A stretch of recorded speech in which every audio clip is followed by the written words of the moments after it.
मसाजोगचे सरपंच संतोष देशमुख यांची हत्या करण्यात आली आहे। संतोष देशमुख यांच्या हत्येनंतर अनेक गंभीर आरोप झाले आहेत। आज बीडमध्ये सर्वपक्षीय आक्रोश मोर्चा हा काढण्यात आला। या मोर्चाला लोकांनी मोठी गर्दी केली। राज्यातील अनेक मोठे नेते या मोर्चामध्ये सहभागी झाले। संतोष देशमुख यांच्या हत्येनंतर लोकांमध्ये मोठा संताप बघायला मिळतोय। जितेंद्र आव्हाड हे देखील बीडमध्ये पोहोचले आहेत। डोक्याला काळ्या पट्ट्या आणि हातात संतोष देशमुख यांचे बॅनर घेऊन लोक मोर्चामध्ये सहभागी झाले आहेत। बीड जिल्ह्यातील मसाजोगचे सरपंच संतोष देशमुख यांच्या निर्गुण हत्येप्रकरणी आज 28 डिसेंबर रोजी बीडमध्ये सर्वपक्षीय मूक मोर्चा काढण्यात आला।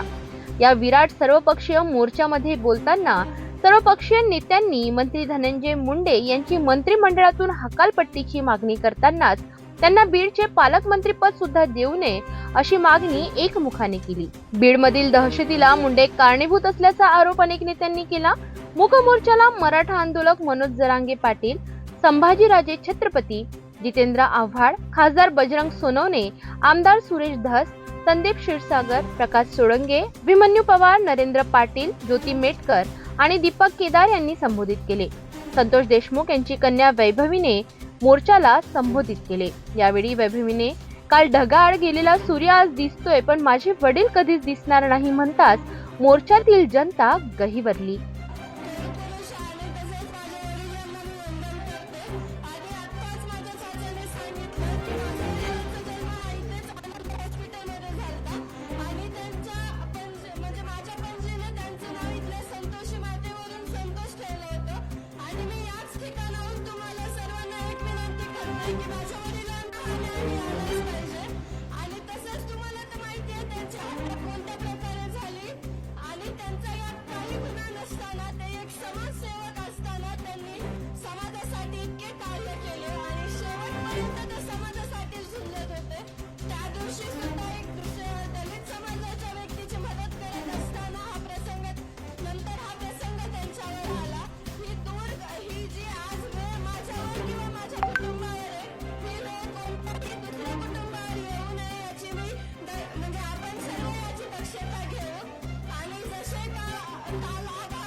या विराट मूक मोर्चामध्ये सर्वपक्षीय नेत्यांसह सामान्य नागरिक सुद्धा सहभागी झाले।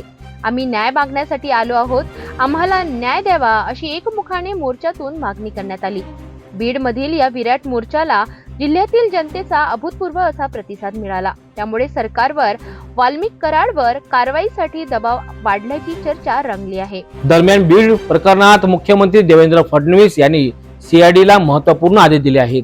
सरपंच संतोष देशमुख यांच्या हत्या प्रकरणात जे आरोपी फरार आहेत त्यांची संपत्ती जप्त करण्याची प्रक्रिया तातडीने सुरू करा असे आदेश सुद्धा मुख्यमंत्री देवेंद्र फडणवीस यांनी सीआयडी चे अतिरिक्त महासंचालक बोर्डे यांना दिले आहेत। बंदुकीसोबत ज्यांचे फोटो आहेत ते जर खरे असतील तर त्या सर्वांचे परवाने रद्द करण्याची प्रक्रिया तातडीने सुरू करा असेही आदेश मुख्यमंत्री देवेंद्र फडणवीस यांनी बीडचे पोलीस अधीक्षकांनी दिले आहेत। शिवाय तातडीने फेर आढावा घेण्याकरिता यावेळी सांगण्यात आले आहेत।